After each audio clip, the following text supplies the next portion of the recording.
Pourquoi des millions d'hommes obéissent-ils à un seul? Pourquoi acceptent-ils son autorité, financent-ils son pouvoir et contribuent-ils parfois eux-mêmes à leur propre soumission? C'est la question posée par Étienne de la Boétie dans Le discours de la servitude volontaire, un texte rédigé au XVIe siècle alors que son auteur était encore très jeune. La Boétie ne cherche pas seulement à comprendre la violence du tyran. Il étudie les mécanismes qui rendent sa domination possible. L'habitude d'obéir, la peur, les privilèges, les divertissements et la chaîne d'intérêts qui se forme autour du pouvoir. Sa thèse est simple et radicale. Aucun tyran ne peut gouverner seul. Son autorité dépend toujours de ceux qui le servent, de ceux qui lui obéissent et de ceux qui trouvent un avantage à maintenir le système. Cette lecture intégrale sera suivie dans une prochaine vidéo d'une analyse approfondie du texte, de son contexte historique et de sa portée philosophique et politique. Je vous propose maintenant d'écouter le discours de la servitude volontaire d'Étienne de la Boétie. Bonne écoute. Il n'est pas bon d'avoir plusieurs maîtres, n'en ayant qu'un seul. Qu'un seul soit le maître, qu'un seul soit le roi. Voilà ce que déclara Ulysse en public, selon Homère. S'il eût dit seulement « Il n'est pas bon d'avoir plusieurs maîtres », c'était suffisant. Mais au lieu d'en déduire que la domination de plusieurs ne peut être bonne, puisque la puissance d'un seul, dès qu'il prend ce titre de maître, est dure et déraisonnable, il ajoute au contraire « N'ayons qu'un seul maître ». Il faut peut-être excuser Ulysse d'avoir tenu ce langage, qui lui servait alors pour apaiser la révolte de l'armée. Je crois qu'il adaptait plutôt son discours aux circonstances qu'à la vérité. Mais à la réflexion, c'est un malheur extrême que d'être assujetti à un maître dont on ne peut jamais être assuré de la bonté, et qui a toujours le pouvoir d'être méchant quand il le voudra. Quant à obéir à plusieurs maîtres, c'est être autant de fois extrêmement malheureux. Je ne veux pas débattre ici la question tant de fois agitée, à savoir si d'autres sortes de républiques sont meilleures que la monarchie. Si j'avais à la débattre, avant de chercher quel rang la monarchie doit occuper parmi les divers modes de gouverner la chose publique, je demanderais si l'on doit même lui en accorder aucun, car il est difficile de croire qu'il n'y a rien de public dans ce gouvernement où tout est à un seul. Mais réservons pour un autre temps cette question qui mériterait bien un traité à part et qui provoquerait toutes les disputes politiques.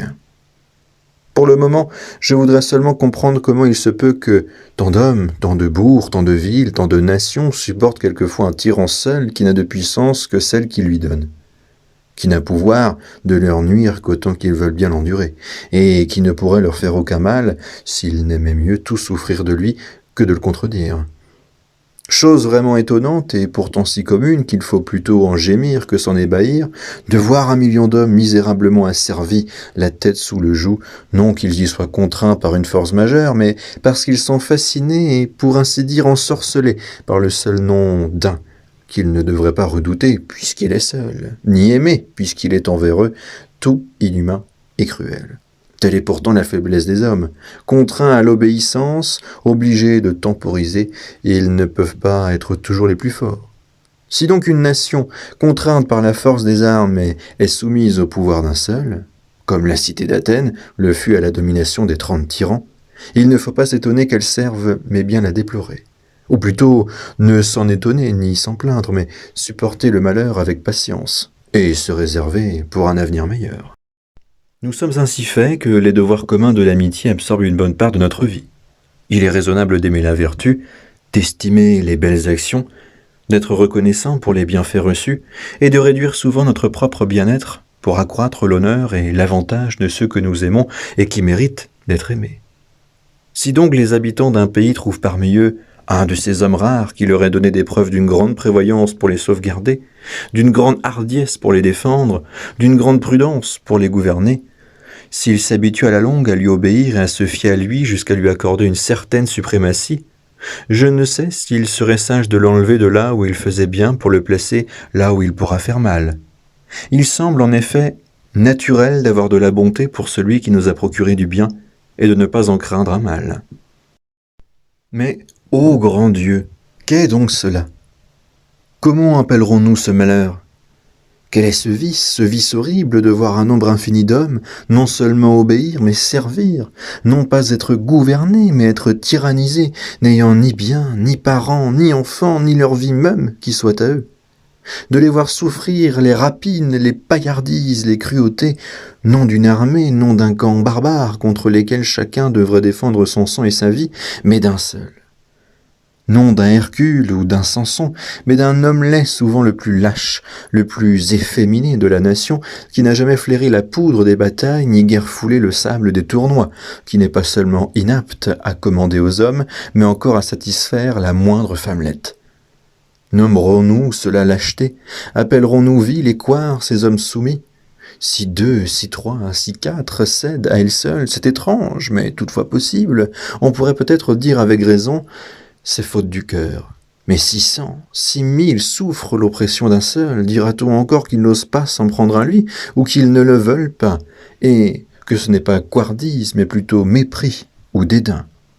Enfin, si l'on voit non pas 100, non pas 1000, mais 100 pays, 1000 villes, 1 million d'hommes ne pas assaillir celui qui les traite tous comme autant de serfs et d'esclaves, comment qualifierons-nous cela? Est-ce lâcheté? Mais tous les vices ont des bornes qu'ils ne peuvent pas dépasser. 2 hommes, et même 10, peuvent bien en craindre un, mais que 1000, 1 million, 1000 villes ne se défendent pas contre un seul homme, cela n'est pas couardise. Elle ne va pas jusque-là, de même que la vaillance n'exige pas qu'un seul homme escalade une forteresse, attaque une armée, conquiert un royaume. Quel vice monstrueux est donc celui-ci, qui ne mérite pas même le titre de couardise, qui ne trouve pas de nom assez laid, que la nature désavoue et que la langue refuse de nommer? Qu'on mette face à face 50 000 hommes en armes, qu'on les range en bataille, qu'ils en viennent aux mains, les uns libres combattent pour leur liberté, les autres combattent pour la leur ravir. Auxquels promettez-vous la victoire? Lesquels iront le plus courageusement au combat? Ceux qui espèrent pour récompense le maintien de leur liberté, ou ceux qui n'attendent pour salaire des coups qu'ils donnent et qu'ils reçoivent que la servitude d'autrui? Les uns ont toujours devant les yeux le bonheur de leur vie passée et l'attente d'un bien-être égal pour l'avenir.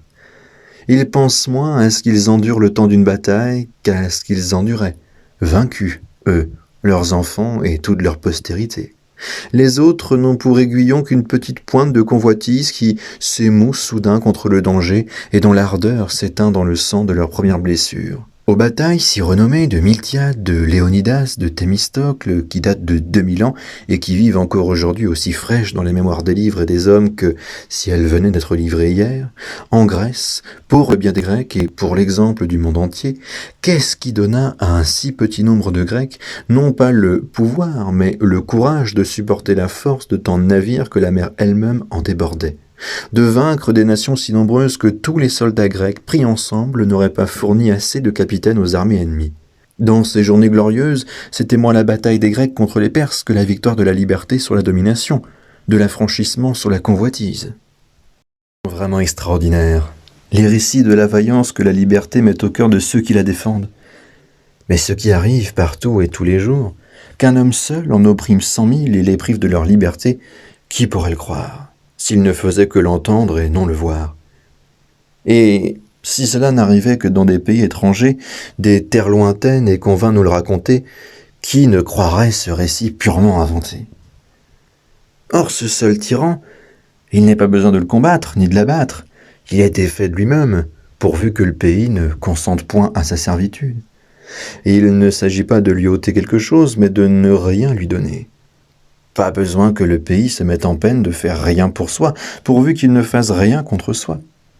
Ce sont donc les peuples eux-mêmes qui se laissent, ou plutôt qui se font malmener, puisqu'ils en seraient quittes en cessant de servir. C'est le peuple qui s'asservit et qui se coupe la gorge, qui, pouvant choisir d'être soumis ou d'être libre, repousse la liberté et prend le joug, qui consent à son mal, ou plutôt qu'il le recherche. S'il lui coûtait quelque chose pour recouvrer sa liberté, je ne l'empresserais pas.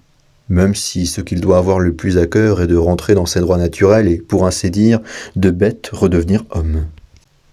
Mais je n'attends même pas de lui une si grande hardiesse. J'admets qu'il est mieux, je ne sais quelle assurance, de vivre misérablement qu'un espoir douteux de vivre comme il l'entend. Mais quoi, si c'est pour avoir la liberté, il suffit de la désirer. S'il n'est besoin que d'un simple vouloir, se trouvera-t-il une nation au monde qui croit la payer trop cher en l'acquérant par un simple souhait, et qui regretterait sa volonté de recouvrer un bien qu'on devrait racheter au prix du sang, et dont la perte rend à tout homme d'honneur la vie amère et la mort bienfaisante. Certes, comme le feu d'une petite étincelle grandit et se renforce toujours, et plus il trouve de bois à brûler, plus il l'en dévore, mais se consume et finit par s'éteindre de lui-même quand on cesse de l'alimenter. De même, plus les tyrans pillent, plus ils exigent, plus ils ruinent et détruisent, plus on leur fournit, plus on les sert. Ils se fortifient d'autant, deviennent de plus en plus frais et dispos pour tout anéantir et tout détruire. Mais si on ne leur fournit rien, si on ne leur obéit pas, sans les combattre, sans les frapper, ils restent nus et défaits et ne sont plus rien, de même que la branche, n'ayant plus de suc ni d'aliment à sa racine, devient sèche et morte. Pour acquérir le bien qu'il souhaite, l'homme hardi ne redoute aucun danger. L'homme avisé n'est rebuté par aucune peine. Seuls les lâches et les engourdis ne savent ni endurer le mal, ni recouvrer le bien qu'ils se bornent à convoiter.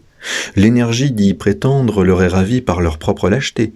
Il ne leur reste que le désir naturel de le posséder. Ce désir, cette volonté commune aux sages et aux imprudents, aux courageux et aux couards, leur fait souhaiter toutes les choses dont la possession les rendrait heureux et contents. Il en est une seule que les hommes, je ne sais pourquoi, n'ont pas la force de désirer. C'est la liberté, bien si grand et si doux. Dès qu'elle est perdue, tous les maux s'ensuivent et sans elle, tous les autres biens, corrompus par la servitude, perdent entièrement leur goût et leur saveur. La liberté, les hommes la dédaignent uniquement, semble-t-il, parce que s'ils la désiraient, ils l'auraient, comme s'ils refusaient de faire cette précieuse acquisition parce qu'elle est trop aisée. Pauvres gens misérables, peuple insensé, nation opiniâtre à votre mal et aveugle à votre bien. Vous vous laissez enlever sous vos yeux le plus beau et le plus clair de votre revenu. Vous laissez piller vos champs, voler et dépouiller vos maisons des vieux meubles de vos ancêtres. Vous vivez de telle sorte que rien n'est plus à vous. Il semble que vous regarderiez désormais comme un grand bonheur qu'on vous laissa seulement la moitié de vos biens, de vos familles, de vos vies. Et tous ces dégâts, ces malheurs, cette ruine ne vous viennent pas des ennemis, mais certes bien de l'ennemi, de celui-là même que vous avez fait ce qu'il est, de celui pour qui vous allez si courageusement à la guerre, et pour la grandeur duquel vous ne refusez pas de vous offrir vous-même à la mort. Ce maître n'a pourtant que 2 yeux, 2 mains, un corps, et rien de plus que n'a le dernier des habitants du nombre infini de nos villes. Ce qu'il a de plus, ce sont les moyens que vous lui fournissez pour vous détruire. D'où tire-t-il tous ces yeux qui vous épient, si ce n'est de vous? Comment a-t-il tant de mains pour vous frapper, s'il ne vous les emprunte? Les pieds dont il foule vos cités ne sont-ils pas aussi les vôtres? A-t-il pouvoir sur vous qui ne soit de vous-même? Comment oserait-il vous assaillir s'il n'était pas d'intelligence avec vous? Quel mal pourrait-il vous faire si vous n'étiez les receleurs du larron qui vous pille, les complices du meurtrier qui vous tue, et les traîtres de vous-même? Vous semez vos champs pour qu'ils les dévastent, vous meublez et remplissez vos maisons pour fournir ses pilleries, et vous élevez vos filles avant qu'ils puissent assouvir sa luxure. Vous nourrissez vos enfants pour qu'ils en fassent des soldats dans le meilleur des cas, pour qu'ils les mènent à la guerre, à la boucherie, qu'ils les rendent ministres de ses convoitises et exécuteurs de ses vengeances. Vous vous usez à la peine afin qu'il puisse se mignarder dans ses délices et se vautrer dans ses sales plaisirs. Vous vous affaiblissez afin qu'il soit plus fort et qu'il vous tienne plus rudement la bride plus courte. Et tant d'indignité que les bêtes elles-mêmes ne supporteraient pas si elles les sentaient.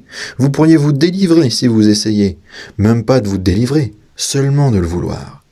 Soyez résolu à ne plus servir et vous voilà libre. Je ne vous demande pas de le pousser, de l'ébranler, mais seulement de ne plus le soutenir, et vous le verrez, tel est grand colosse dont on a brisé la base, fondre sous son poids et se rompre. Les médecins vous conseillent justement de ne pas chercher à guérir les plaies incurables, et peut-être ai-je tort de vouloir ainsi exhorter un peuple qui semble avoir perdu depuis longtemps toute connaissance de son mal, ce qui montre assez que sa maladie est mortelle. Cherchons donc à comprendre, si c'est possible, comment cette opiniâtre volonté de servir s'est enracinée si profond qu'on croirait que l'amour même de la liberté n'est pas si naturel. Il est hors de doute, je crois, que si nous vivions avec les droits que nous tenons de la nature et d'après les préceptes qu'elle nous enseigne, nous serions naturellement soumis à nos parents, sujets de la raison, sans être esclaves de personne. Chacun de nous reconnaît en soi, tout naturellement, l'impulsion de l'obéissance envers ses pères et mères. Quant à savoir si la raison est en nous innée ou non, question débattue amplement par les académies et agitée par toute l'école des philosophes, je ne pense pas errer en disant qu'il y a dans notre âme un germe naturel de raison. Développé par les bons conseils et les bons exemples, ce germe s'épanouit en vertu, mais il avorte souvent, étouffé par les vices qui surviennent. Ce qu'il y a de clair et d'évident, que personne ne peut ignorer, c'est que la nature ministre de Dieu pour nous montrer que nous sommes tous égaux, ou plutôt frères. Et si dans le partage qu'elle a fait de ses dons, elle a prodigué quelques avantages de corps ou d'esprit aux uns plus qu'aux autres, elle n'a cependant pas voulu nous mettre en ce monde comme sur un champ de bataille, et n'a pas envoyé ici-bas les plus forts ou les plus adroits comme des brigands armés dans une forêt pour y malmener les plus faibles. Croyons plutôt qu'en faisant ainsi des parts plus grandes aux uns, plus petits aux autres, elle a voulu faire naître en eux l'affection fraternelle et les mettre à même de la pratiquer, puisque les uns ont la puissance de porter secours, tandis que les autres ont besoin d'en recevoir. Donc, puisque cette bonne mère nous a donné à tous toute la terre pour demeure, puisqu'elle nous a tous logés dans la même maison, nous a tous formés sur le même modèle afin que chacun puisse se regarder et quasiment se reconnaître dans l'autre comme dans un miroir, puisqu'elle nous a fait à tous ce beau présent de la voix et de la parole pour mieux nous rencontrer et fraterniser, et pour produire, par la communication et l'échange de nos pensées, la communion de nos volontés. Puisqu'elle a cherché par tous les moyens à faire et à resserrer le nœud de notre alliance, de notre société, puisqu'elle a montré en toute chose qu'elle ne nous voulait pas seulement unis, mais tel un seul être. Comment douter alors que nous soyons tout naturellement libres, puisque nous sommes tous égaux?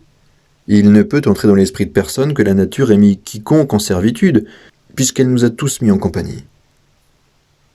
À vrai dire, il est bien inutile de se demander si la liberté est naturelle, puisqu'on ne peut tenir aucun être en servitude sans lui faire tort. Il n'y a rien au monde de plus contraire à la nature, toute raisonnable que l'injustice. La liberté est donc naturelle.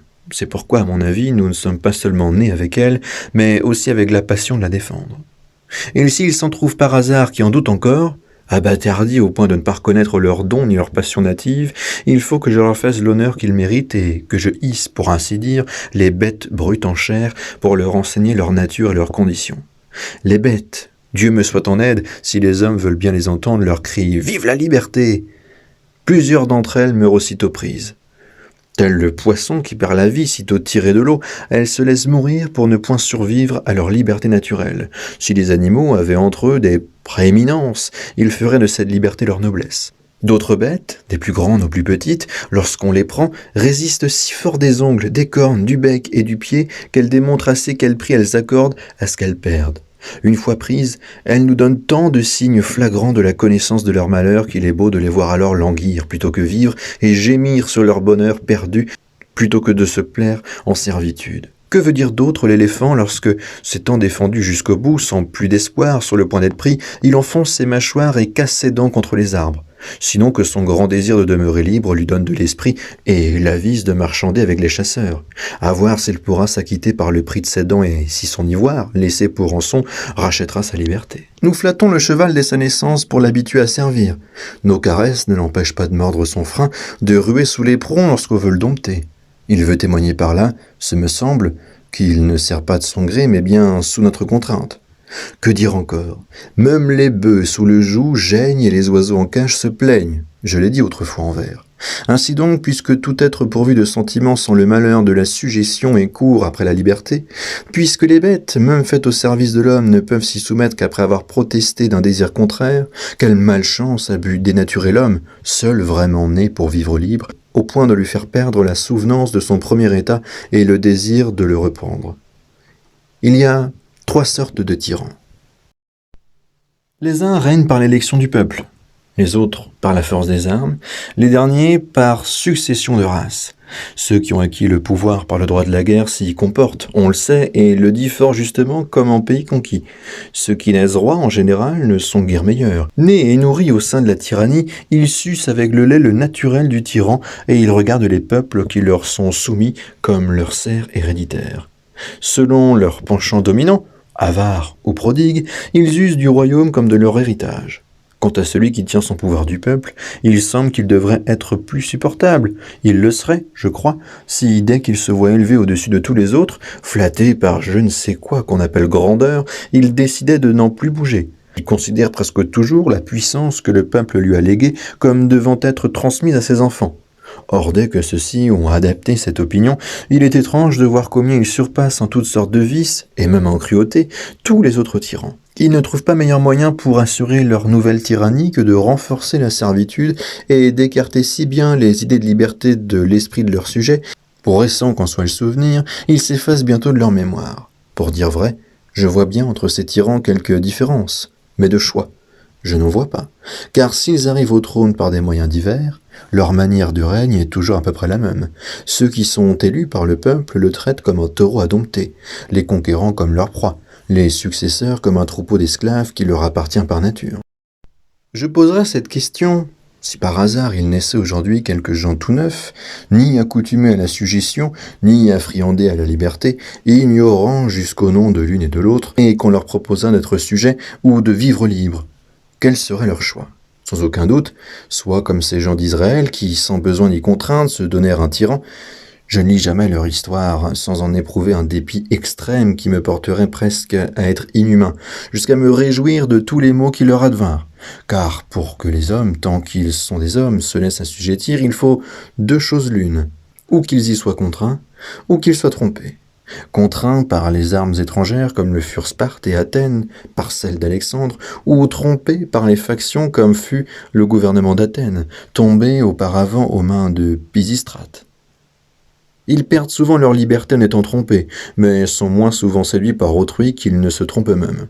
Ainsi, le peuple de Syracuse, capitale de la Sicile, pressé par les guerres, ne songeant qu'au danger du moment, élut Dénie Ier et lui donna le commandement de l'armée. Il ne prit garde qu'il l'avait fait aussi puissant que lorsque ce malin, rentrant victorieux comme s'il eût vaincu ses concitoyens plutôt que ses ennemis, se fit d'abord capitaine, puis roi, et de roi tyran.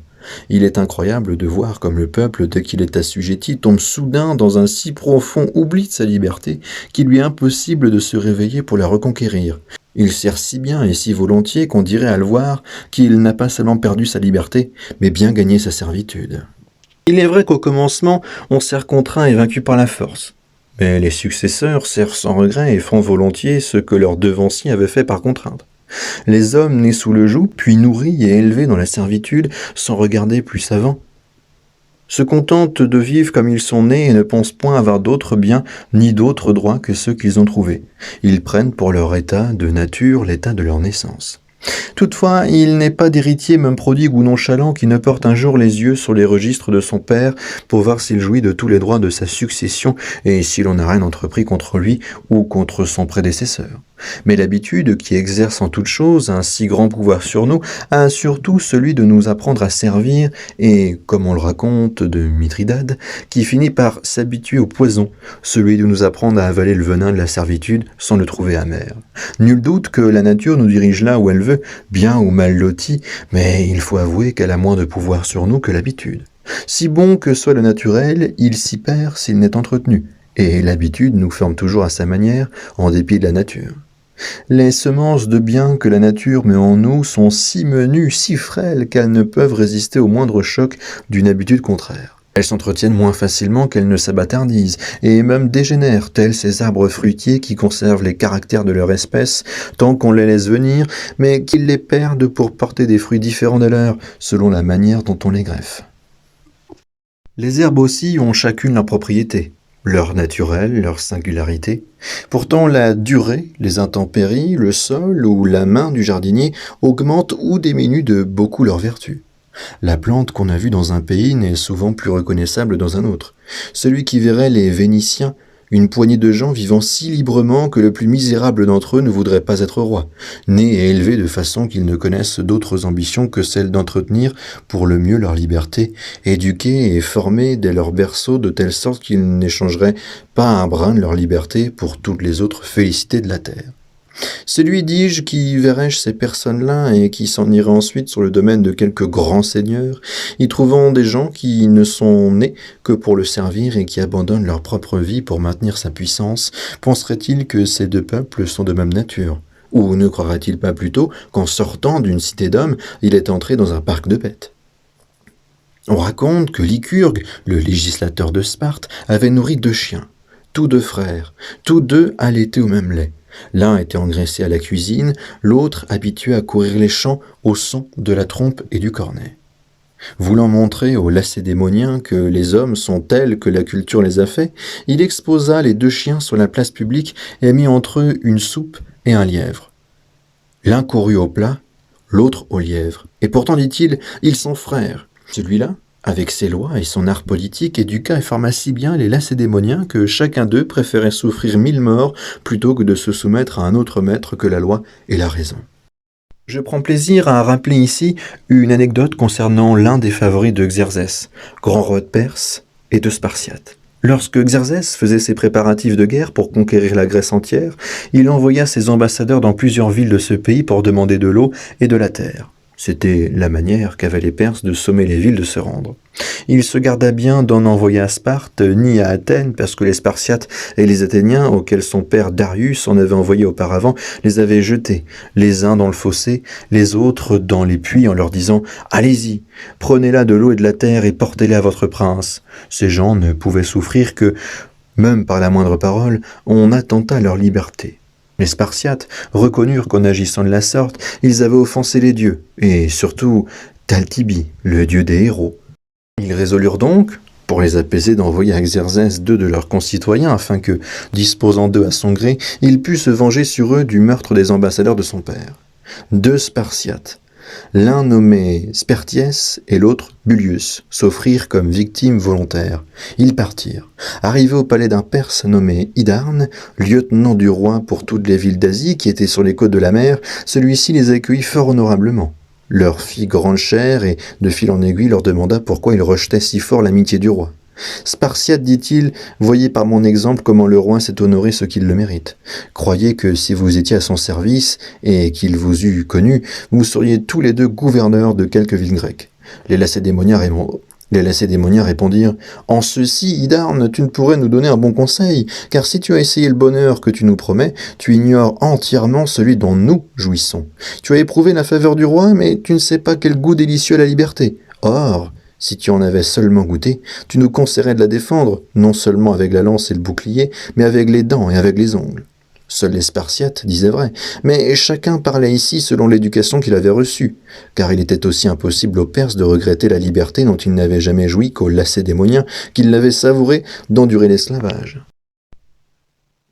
Caton d'Utique, encore enfant et sous la férule de son maître, allait souvent voir le dictateur Sylla chez qui il avait ses entrées, tant à cause du rang de sa famille que de ses liens de parenté. Dans ses visites, il était toujours accompagné de son précepteur, comme c'était l'usage à Rome pour les enfants des nobles. Il vit un jour que dans l'hôtel même de Sylla, en sa présence ou par son commandement, on emprisonnait les uns, on condamnait les autres. L'un était banni, l'autre étranglé. L'un demandait la confiscation des biens d'un citoyen, l'autre sa tête. En somme, tout s'y passait non comme chez un magistrat de la cité, mais comme chez un tyran du peuple. C'était moins le sanctuaire de la justice qu'une caverne de tyrannie. Ce jeune garçon dit à son précepteur « Que ne me donnez-vous un poignard ?» Je le cacherai sous ma robe. J'entre souvent dans la chambre de Sylla avant qu'il ne soit levé. J'ai le bras assez fort pour en libérer la ville. Voilà vraiment la parole d'un Caton. Ce début d'une vie était digne de sa mort. Taisez le nom et le pays, racontez seulement le fait tel qu'il est, il parle de lui-même. On dira aussitôt « Cet enfant était romain ». Né dans Rome lorsqu'elle était libre. Pourquoi dis-je ceci? Je ne prétends certes pas que le pays et le sol n'y fassent rien, car partout et en tout lieu l'esclavage est amer aux hommes et la liberté leur est chère. Mais il me semble qu'on doit avoir pitié de ceux qui, en naissant, se trouvent déjà sous le joug, qu'on doit les excuser ou leur pardonner si, n'ayant pas même vu l'ombre de sa liberté et n'en ayant pas entendu parler, ils ne ressentent pas le malheur d'être esclaves. S'il est des pays, comme le dit Homère, de celui des Cimériens, où le soleil se montre tout différent qu'à nous, où après les avoir éclairés pendant 6 mois consécutifs, il les laisse dans l'obscurité durant les 6 autres mois, faut-il s'étonner que ceux qui naissent pendant cette longue nuit, s'ils n'ont point ouï parler de la clarté, ni jamais vu le jour, s'accoutument aux ténèbres où ils sont nés sans désirer la lumière? On ne regrette jamais ce qu'on n'a jamais eu. Le chagrin ne vient qu'après le plaisir et toujours, à la connaissance du malheur, se joint le souvenir de quelques joies passées. La nature de l'homme est d'être libre et de vouloir l'être, mais il prend facilement un autre pli lorsque l'éducation le lui donne. Disons donc que si toutes choses deviennent naturelles à l'homme lorsqu'il s'y habitue, seul reste dans sa nature celui qui ne désire que les choses simples et non altérées. Ainsi, la première raison de la servitude volontaire, c'est l'habitude. Voilà ce qui arrive aux plus braves chevaux qui d'abord mordent leurs freins et après s'enjouent, qui, regimbant naguère sous la selle, se présentent maintenant de même sous le harnais et, tout fiers, se rengorgent sous l'armure. Ils disent qu'ils ont toujours été sujets, que leurs pères ont vécu ainsi. Ils pensent qu'ils sont tenus d'endurer le mal, s'en persuadent par des exemples et consolident eux-mêmes, par la durée, la possession de ceux qui les tyrannisent. Mais en vérité, les années ne donnent jamais le droit de mal faire. Elles accroissent l'injure. Ils s'en trouvent toujours certains, mieux nés que les autres, qui sentent le poids du joug et ne peuvent se retenir de le secouer, qui ne s'apprivoisent jamais à la sujétion et qui, comme Ulysse, cherchait par terre et par mer à revoir la fumée de sa maison, n'ont garde d'oublier leurs droits naturels, leurs origines, leur état premier, et s'empressent de les revendiquer en toute occasion. Ceux-là, ayant l'entendement net et l'esprit clairvoyant, ne se contentent pas, comme les ignorants, de voir ce qui est à leurs pieds sans regarder ni derrière ni devant. Ils se remémorent les choses passées pour juger le présent et prévoir l'avenir. Ce sont eux qui, ayant de même la tête bien faite, l'ont encore affinée par l'étude et le savoir. Ceux-là, quand la liberté serait entièrement perdue et bannie de ce monde, l'imaginent et la sentent en leur esprit et la savourent. Et la servitude les dégoûte, pour si bien qu'on l'accoutre. Le grand Turc s'est bien aperçu que les livres et la pensée donnent plus que toute autre chose aux hommes le sentiment de leur dignité et la haine de la tyrannie. Je comprends que dans son pays, il n'a guère de savants ni n'en demande. Le zèle et la passion de ceux qui sont restés, malgré les circonstances, les dévots de la liberté, restent communément sans effet, quel que soit leur nombre, parce qu'ils ne peuvent s'entendre. Les tyrans leur enlèvent toute liberté de faire, de parler et presque de penser, et ils demeurent isolés dans leurs rêves. Momus ne plaisantait pas trop lorsqu'il trouvait à redire à l'homme forgé par Vulcain en ce qu'il n'avait pas une petite fenêtre au cœur afin qu'on pût y voir ses pensées. On dit que Brutus et Cassius, lorsqu'ils entreprirent de délivrer Rome, c'est-à-dire le monde entier, ne voulurent point que Cicéron, ce grand zélateur du bien public, fût de la partie, jugeant son cœur trop faible pour un si haut fait. Il croyait bien à son vouloir, mais non à son courage. Qui voudra se rappeler les temps passés et compulser les annales anciennes se convaincra que presque tous ceux qui, voyant leur pays malmené et en de mauvaises mains, formèrent le dessein de le délivrer. Dans une intention bonne, entière et droite, en vinrent facilement à bout pour se manifester elles-mêmes. La liberté vint toujours à leur aide. Harmodius, Aristogiton, Tarsibule, Brutus l'Ancien, Valérius et Dion, qui conçurent un projet si vertueux, l'exécutèrent avec bonheur. En de tels cas, le ferme vouloir garantit presque toujours le succès. Brutus le jeune et Cassius réussirent à briser la servitude. Ils périrent lorsqu'ils tentèrent de ramener la liberté, non pas misérablement, car qui oserait trouver rien de misérable ni dans leur vie ni dans leur mort, mais au grand dommage pour le malheur perpétuel et pour la ruine entière de la République, laquelle, ce me semble, fut enterrée avec eux. Les autres tentatives essayées depuis contre les empereurs romains ne furent que les conjurations de quelques ambitieux dont l'irréussite et la mauvaise fin ne sont pas à regretter, vu qu'ils ne désiraient pas renverser le trône, mais seulement ébranler la couronne, cherchant à chasser le tyran pour mieux garder la tyrannie. Quant à cela, je serais bien fâché qu'ils eussent réussi, et je suis content qu'ils aient montré par leur exemple qu'il ne faut pas abuser du saint nom de la liberté pour conduire une mauvaise action. Mais pour revenir à mon sujet, que j'avais presque perdu de vue, la première raison pour laquelle les hommes servent volontairement, c'est qu'ils naissent serfs et qu'ils sont élevés comme tels. De cette première raison découle cette autre, que sous les tyrans, les gens deviennent aisément lâches et efféminés. Je sais gré au grand Hippocrate, père de la médecine, de l'avoir si bien remarqué dans son livre « Des maladies ». Cet homme avait bon cœur, et il le montra lorsque le roi de Perse voulut l'attirer près de lui à force d'offres et de grands présents. Il lui répondit franchement qu'il se ferait un cas de conscience de s'occuper à guérir les barbares qui voulaient tuer les Grecs et à servir par son art celui qui voulait asservir son pays. La lettre qu'il lui écrivit se trouve encore aujourd'hui dans ses autres œuvres. Elle témoignera toujours de son courage et de sa noblesse. Il est certain qu'avec la liberté on perd aussitôt la vaillance. Les gens soumis n'ont ni ardeur ni pugnacité au combat. Ils y vont comme ligotés et, tout engourdis, s'acquittant avec peine d'une obligation. Ils ne sentent pas bouillir dans leur cœur l'ardeur de la liberté qui fait mépriser le péril et donne envie de gagner. Par une belle mort, auprès de ses compagnons, l'honneur et la gloire. Chez les hommes libres, au contraire, c'est à l'envie, à qui mieux, chacun pour tous et chacun pour soi, ils savent qu'ils recueilleront une part égale au mal de la défaite ou au bien de la victoire. Mais les gens soumis, dépourvus de courage et de vivacité, ont le cœur bas et mou et sont incapables de toute grande action. Les tyrans le savent bien, aussi font-ils tout leur possible pour mieux les avachir. L'historien Xénophon, l'un des plus sérieux et des plus estimés par les Grecs, a fait un petit livre dans lequel il fait dialoguer Simonide avec Hiéron, tyran de Syracuse, sur les misères du tyran. Ce livre est plein de leçons bonnes et graves qui ont aussi, selon moi, une grâce infinie. Plût à Dieu que tous les tyrans qui aient jamais été l'eussent placé devant eux en guise de miroir. Il y a certainement reconnu leur verru et en aurait pris honte de leur tâche. Ce traité parle de la peine qu'éprouvent les tyrans qui, faisant du mal à tous, sont obligés de craindre tout le monde. Il dit, entre autres choses, que les mauvais rois prennent à leur service des étrangers mercenaires parce qu'ils n'osent plus donner les armes à leurs sujets qu'ils ont maltraités. En France même, plus encore autrefois qu'aujourd'hui, quelques bons rois ont bien eu à leur solde des troupes étrangères, mais c'était plutôt pour sauvegarder leurs propres sujets. Ils ne regardaient pas à la dépense pour épargner les hommes. C'était aussi, je crois, l'opinion du grand Scipion l'Africain, qui aimait mieux avoir sauvé la vie d'un citoyen que d'avoir défait sans ennemi.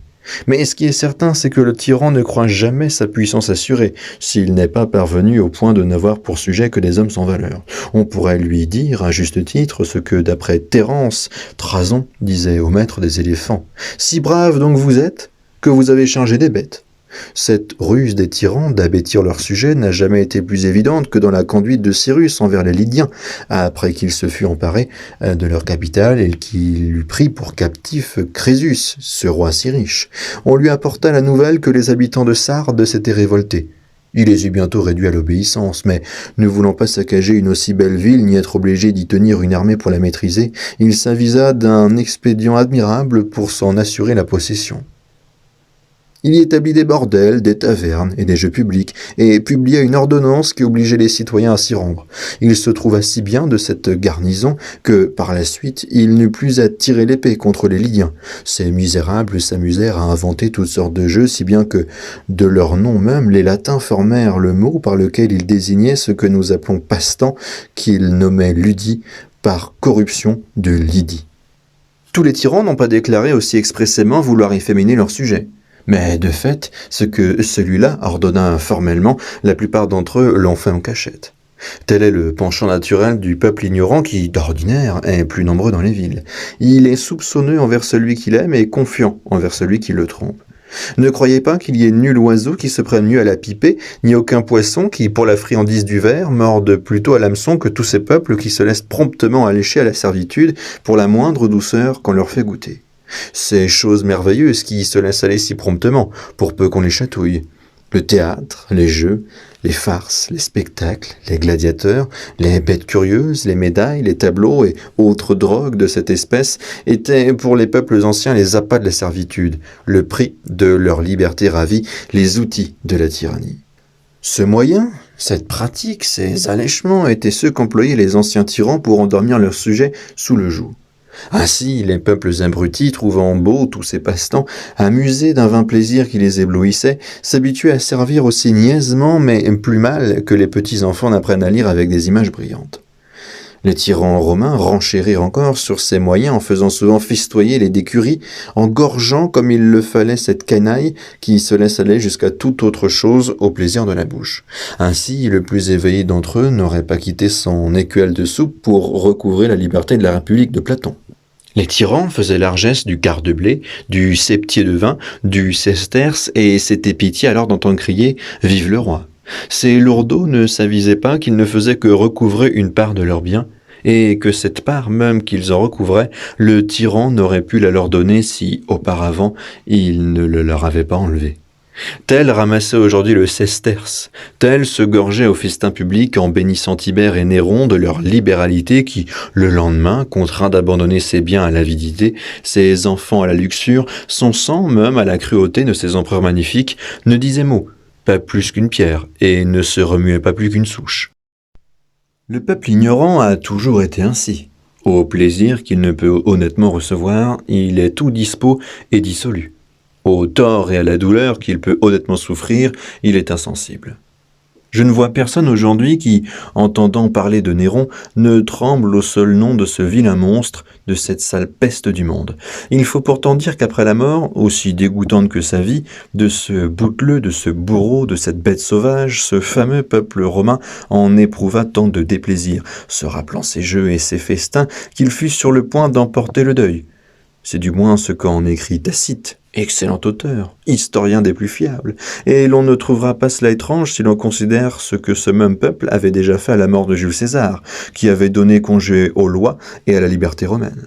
On louait surtout, ce me semble, dans ce personnage son humanité. Or, elle fut plus funeste à son pays que la plus grande cruauté du plus sauvage tyran qui ait jamais vécu. Car à la vérité, ce fut cette venimeuse douceur qui emmiella pour le peuple romain le breuvage de la servitude. Après sa mort, ce peuple-là, qui avait encore à la bouche le goût de ses banquets et à l'esprit la mémoire de ses prodigalités, amoncela les bancs de la place publique pour lui en faire un grand bûcher d'honneur. Puis il lui éleva une colonne comme au père du peuple. Le chapiteau portait cette inscription. Enfin, il fit plus d'honneur à ce mort qu'il n'aurait dû en faire à un vivant, et d'abord à ceux qui l'avaient tué. Les empereurs romains n'oubliaient surtout pas de prendre le titre de tribun du peuple, parce que cet office était tenu pour saint et sacré, et établi pour la défense et la protection du peuple. Il jouissait donc d'une haute faveur dans l'État. Ils s'assuraient par ce moyen que le peuple se fierait mieux à eux, comme s'il lui suffisait d'entendre ce nom sans avoir besoin d'en sentir les effets. Mais ils ne font guère mieux ceux d'aujourd'hui qui, avant de commettre leurs crimes les plus graves, les font toujours précéder de quelques jolis discours sur le bien public et le soulagement des malheureux. On connaît la formule dont ils font si finement usage, mais peut-on parler de finesse là où il y a tant d'impudence ? Les rois d'Assyrie et après eux, les rois Mèdes, apparaissaient en public le plus rarement possible pour en faire supporter au peuple qu'il y avait en eux quelque chose de surhumain et laisser rêver ceux qui se montent l'imagination sur les choses qu'ils ne peuvent voir de leurs propres yeux.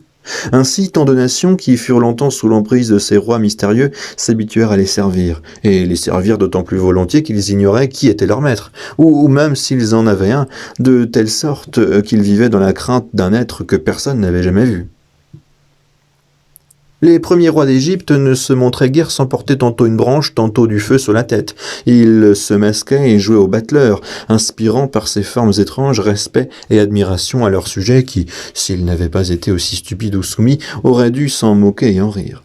C'est vraiment lamentable de découvrir tout ce que faisaient les tyrans du temps passé pour fonder leur tyrannie, de voir de quels petits moyens ils se servaient, trouvant toujours la populace si bien disposée à leur égard qu'ils n'avaient qu'à tendre un filet pour la prendre. Ils n'ont jamais eu plus de facilité à la tromper et ne l'ont jamais mieux asservie que lorsqu'ils s'en moquaient le plus. Que dirais-je d'une autre sornette que les peuples anciens prirent pour argent comptant ? Ils crurent fermement que l'orteil de Pyrrhus, roi d'Épire, faisait des miracles et guérissait les malades de la rate. Ils enjolivèrent encore ce conte en disant que, lorsqu'on eut brûlé le cadavre de ce roi, l'orteil se retrouva dans les cendres épargné du feu, intact. Le peuple a toujours ainsi fabriqué lui-même les mensonges, pour y ajouter ensuite une foi stupide. Bon nombre d'auteurs ont rapporté ces mensonges. On voit aisément qu'ils les ont ramassés dans les ragots des villes et les fables des ignorants. Telles sont les merveilles que fit Vespasien, revenant d'Assyrie et passant par Alexandrie pour aller à Rome s'emparer de l'Empire. Il redressait les boiteux, rendait clairvoyants les aveugles, et mille autres choses qui ne pouvaient être crues, à mon avis, que par de plus aveugles que ceux qu'il guérissait. Les tyrans eux-mêmes trouvaient étrange que les hommes souffrirent qu'un autre les maltraitât. C'est pourquoi ils se couvraient volontiers du manteau de la religion et s'affublaient, autant que faire se peut, des oripeaux de la divinité pour cautionner leur méchante vie. Ainsi, Salmonée, pour s'être moqué du peuple en faisant son Jupiter, se trouve maintenant au fin fond de l'enfer, selon la Sibylle de Virgile qu'il y a vue. Là, des fils d'Alous gisent les corps énormes, ceux qui, fendant les airs de leurs têtes difformes, osèrent attenter aux demeures des dieux, et du trône éternel chasser le roi des cieux. Là, j'ai vu de ces dieux le rival sacrilège qui, du foudre usurpant le divin privilège, pour arracher au peuple un criminel en sang de 4 fiers coursiers aux pieds retentissants.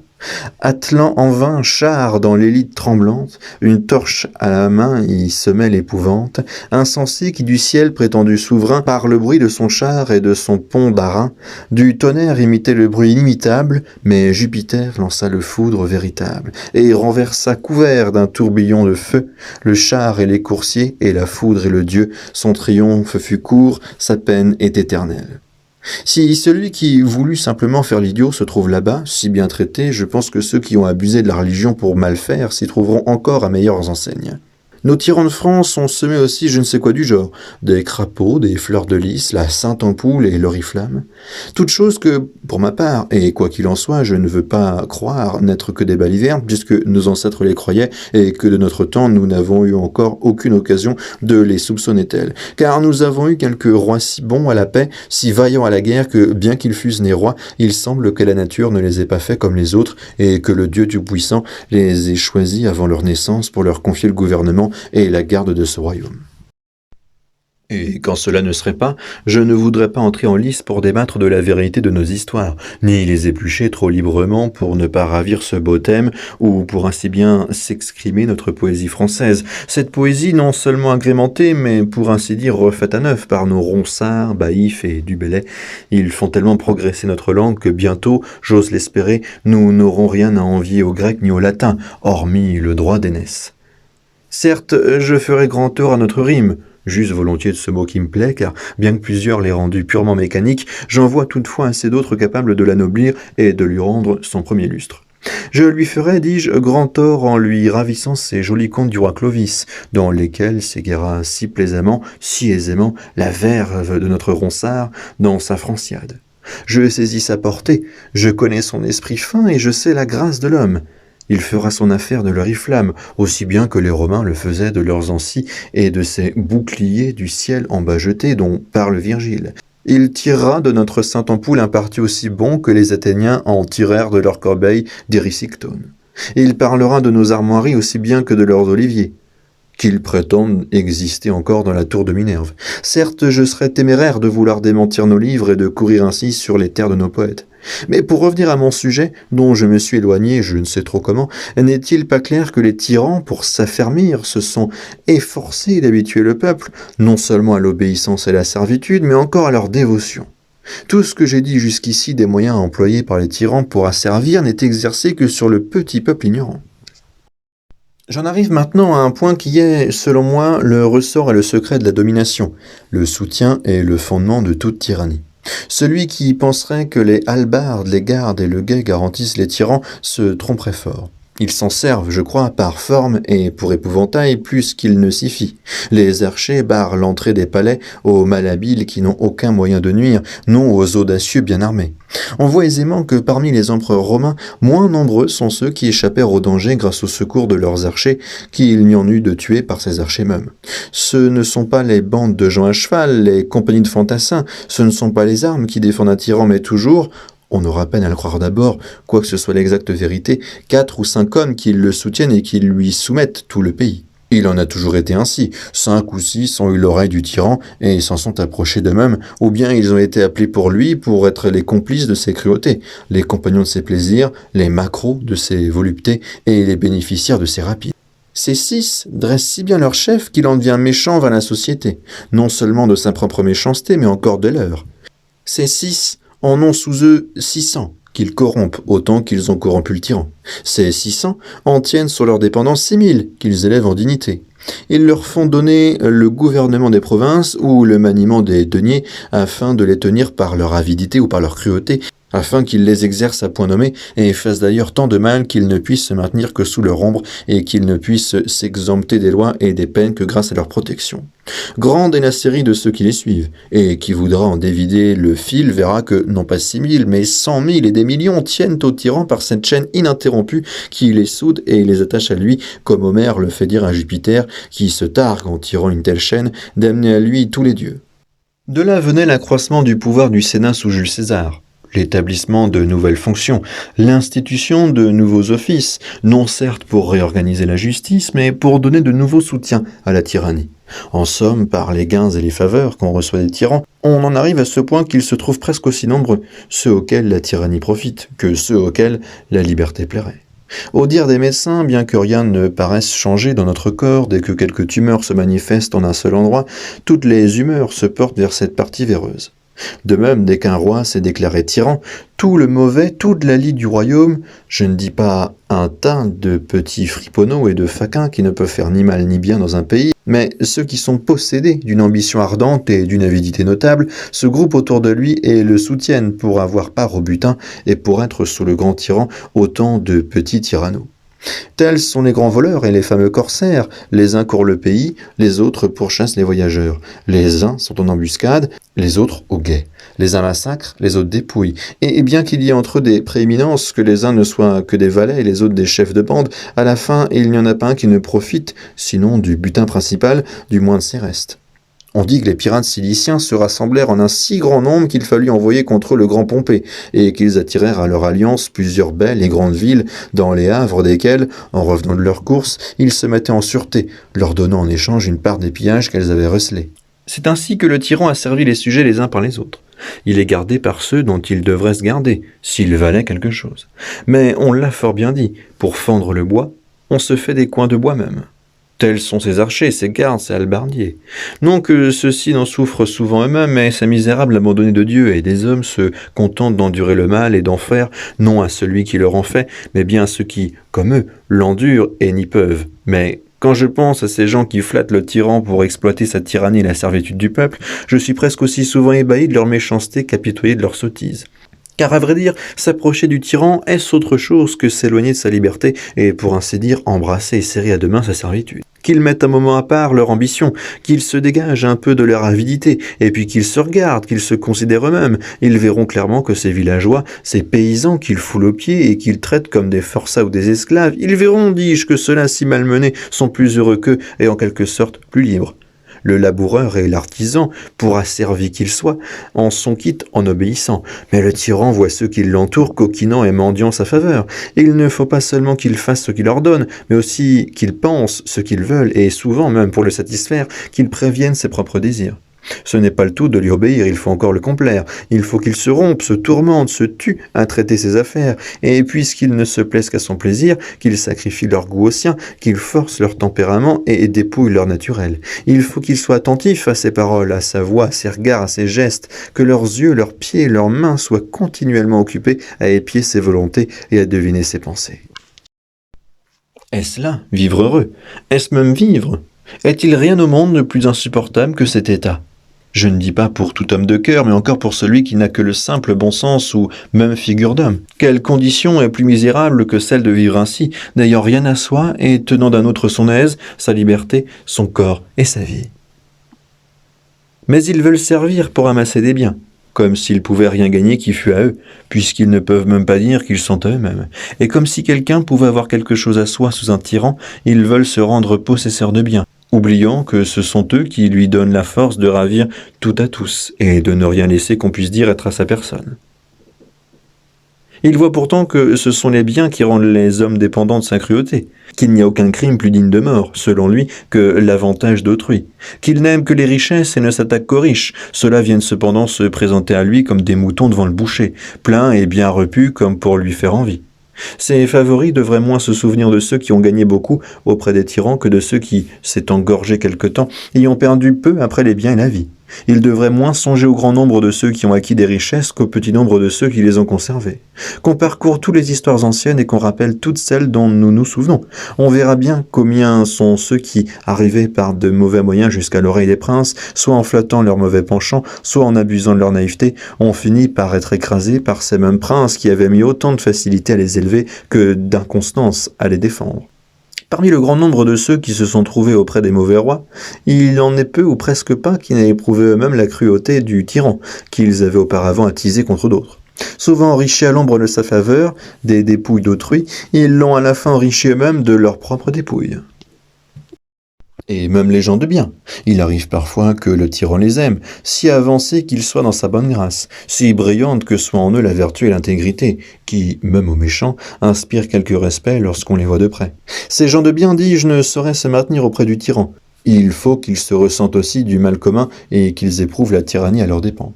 Tel un Sénèque, un Burrus, un Thraséas, cette trinité de gens de bien dont les deux premiers eurent le malheur de s'approcher d'un tyran qui leur confia le maniement de ses affaires, tous deux chéris de lui et bien que l'un d'eux lui élevait, ayant pour gage de son amitié les soins qu'il avait donnés à son enfance, ces trois-là dont la mort fut si cruelle, ne sont-ils pas des exemples suffisants du peu de confiance que l'on doit avoir dans la faveur d'un méchant maître ? En vérité, quelle amitié attendre de celui qui a le cœur assez dur pour haïr tout un royaume qui ne fait que lui obéir, et d'un être qui, ne sachant aimer, s'appauvrit lui-même et détruit son propre empire. Or, si l'on veut dire que Sénèque, Burrus et Thraséas n'ont éprouvé ce malheur que pour avoir été trop gens de bien, qu'on cherche attentivement autour de Néron lui-même, on verra que tous ceux qui furent en grâce auprès de lui, et qui s'y maintèrent par leur méchanceté, n'eurent pas une fin meilleure. Qui a jamais entendu parler d'un amour aussi effréné, d'une affection aussi opiniâtre? Qui a jamais vu d'homme aussi obstinément attaché à une femme que celui-là le fut à Popée? Or, il l'empoisonna lui-même. Sa mère, Agrippine, pour le placer sur le trône, avait tué son propre mari Claude. Elle avait tout entrepris et tout souffert pour le favoriser. Et cependant, son fils, son nourrisson, celui-là qu'elle avait fait empereur de sa propre main, lui ôta la vie après l'avoir souvent maltraité. Personne ne nia qu'elle n'eût bien mérité cette punition si elle avait été infligée par n'importe qui d'autre. Qui fut jamais plus facile à manier, plus simple et pour mieux dire plus niais que l'empereur Claude? Qui fut jamais plus coiffé d'une femme que lui de Messaline? Il la livra pourtant au bourreau. Les tyrans bêtes restent bêtes au point de ne jamais savoir faire le bien. Mais je ne sais comment à la fin le peu qu'ils ont d'esprit se réveille en eux pour user de cruauté même envers leurs proches. On connaît assez le mot de celui-là qui, voyant découverte la gorge de sa femme, de celle qu'il aimait le plus sans laquelle il semblait qu'il ne pût vivre, lui adressa ce joli complément. Ce beau cotu sera coupé tout à l'heure, si je l'ordonne. Voilà pourquoi la plupart des anciens tyrans ont presque tous été tués par leurs favoris. Connaissant la nature de la tyrannie, ceux-ci n'étaient guère rassurés sur la volonté du tyran et se défiaient de sa puissance. C'est ainsi que Domitien fut tué par Stéphanus, Commode par une de ses maîtresses, Caracalla par le centurion martial excité par Macrin, et de même presque tous les autres. Certainement le tyran n'aime jamais, et n'est jamais aimé. L'amitié est un nom sacré, une chose sainte, elle n'existe qu'entre gens de bien. Elle naît d'une mutuelle estime et s'entretient moins par les bienfaits que par l'honnêteté. Ce qui rend un ami sur de l'autre, c'est la connaissance de son intégrité. Il en a pour garant son bon naturel, sa fidélité, sa constance. Il ne peut y avoir d'amitié là où se trouve la cruauté, la déloyauté, l'injustice. Entre méchants, lorsqu'ils s'assemblent, c'est un complot, et non une société. Ils ne s'aiment pas, mais se craignent. Ils ne sont pas amis, mais complices. Quand bien même cela ne serait pas, il serait difficile de trouver chez un tyran un amour sûr, parce qu'étant au-dessus de tous et n'ayant pas de père, il est déjà au-delà des bornes de l'amitié. Celle-ci fleurit dans l'égalité, dont la marche est toujours égale et ne peut jamais clocher. Voilà pourquoi il y a bien, comme on le dit, une espèce de bonne foi parmi les voleurs lors du partage du butin, parce qu'alors ils y sont tous pères et compagnons. S'ils ne s'aiment pas, du moins se craignent-ils, ils ne veulent pas amoindrir leur force en se désunissant. Mais les favoris d'un tyran ne peuvent jamais compter sur lui parce qu'ils lui ont eux-mêmes appris qu'il peut tout, qu'aucun droit ni devoir ne l'oblige, qu'il est habitué à n'avoir pour raison que sa volonté, qu'il n'a pas d'égal et qu'il est le maître de tous. N'est-il pas déplorable que malgré tant d'exemples éclatants, sachant le danger si présent, personne ne veuille tirer leçon des misères d'autrui et que tant de gens s'approchent encore si volontiers des tyrans? Qu'il ne s'en trouve pas un pour avoir la prudence et le courage de leur dire, comme le renard de la fable au lion qui faisait le malade, « J'irai volontiers te rendre visite dans ta tanière, mais je vois assez de traces de bêtes qui y entrent, quant à celles qui en sortent, je n'en vois aucune. » Ces misérables voient reluire le trésor du tyran. Ils admirent tous ces baies et les éclats de sa magnificence. Alléchés par cette lueur, ils s'approchent sans s'apercevoir qu'ils se jettent dans une flemme qui ne peut manquer de les dévorer. Ainsi, le satyre imprudent de la fable, voyant briller le feu ravi par Prométhée, le trouva si beau qu'il alla le baiser et s'y brûla. Ainsi, le papillon qui, espérant jouir de quelque plaisir, se jette au feu parce qu'il le voit briller, éprouve bientôt, comme dit Lucain, qu'il a aussi le pouvoir de brûler. Mais supposons encore que ces mignons échappent aux mains de celui qu'ils servent. Ils ne se sauvent jamais de celle du roi qui lui succède. S'il est bon, il leur faut alors rendre des comptes et se soumettre à la raison. S'il est mauvais, comme leur ancien maître, il ne peut manquer d'avoir ainsi ses favoris qui, d'ordinaire, non contents de prendre leur place, leur arrachent aussi le plus souvent leur bien et leur vie. Se peut-il donc qu'il se trouve quelqu'un qui, face à un tel péril et avec si peu de garantie, veuille prendre une position si malheureuse et servir avec tant de souffrance un maître aussi dangereux? Quelle peine, quel martyre, grand Dieu! Être occupé nuit et jour à plaire à un homme et se méfier de lui plus que de tout autre monde. Avoir toujours l'œil aux aguets, l'oreille aux écoutes pour épier d'où viendra le coup, pour découvrir les embûches, pour tâter la mine de ses concurrents, pour deviner le traître. Sourire à chacun et se méfier de tous, n'avoir ni ennemi ouvert ni ami assuré. Montrer toujours un visage riant quand le cœur est transi, ne pas pouvoir être joyeux ni oser être triste. Il est vraiment plaisant de considérer ce qu'il leur revient de ce grand tourment, et de voir le bien qu'ils peuvent attendre de leur peine et de leur vie misérable. Ce n'est pas le tyran que le peuple accuse du mal qu'il souffre, mais bien ceux qui le gouvernent. Ceux-là, les peuples, les nations, tous à l'envi jusqu'aux paysans, jusqu'aux laboureurs connaissent leur nom, décomptent leurs vices. Ils amassent sur eux 1000 outrages, 1000 insultes, 1000 jurons. Toutes les prières, toutes les malédictions sont contre eux. Tous les malheurs, toutes les pestes, toutes les famines leur sont comptées. Et s'ils leur ont fait parfois semblant de leur rendre hommage, dans le même temps on les maudit du fond du cœur et on les tient plus en honneur que des bêtes sauvages. Voilà la gloire, voilà l'honneur qu'ils recueillent de leur service auprès des gens qui, s'ils pouvaient avoir chacun un morceau de leur corps, ne s'estimeraient pas encore satisfaits, ni même admis consolés de leur souffrance. Même après leur mort, leurs survivants n'ont de cesse que le nom de ces manches peuples ne soit noirci de l'encre de 1000 plumes, et leur réputation déchirée dans 1000 livres. Même leurs os sont pour ainsi dire traînés dans la boue par la postérité, comme pour les punir encore après leur mort de leur méchante vie. Apprenons donc, apprenons à bien faire, levons les yeux vers le ciel, pour notre honneur ou pour l'amour de la vertu, mieux encore pour ceux du Dieu Tout-Puissant, fidèle témoin de nos actes et juge de nos fautes. Pour moi, je pense, et ne crois pas me tromper, puisque rien n'est plus contraire à un Dieu bon et libéral que la tyrannie, qu'il réserve là-bas tout exprès pour les tyrans et leurs complices quelques peines particulières.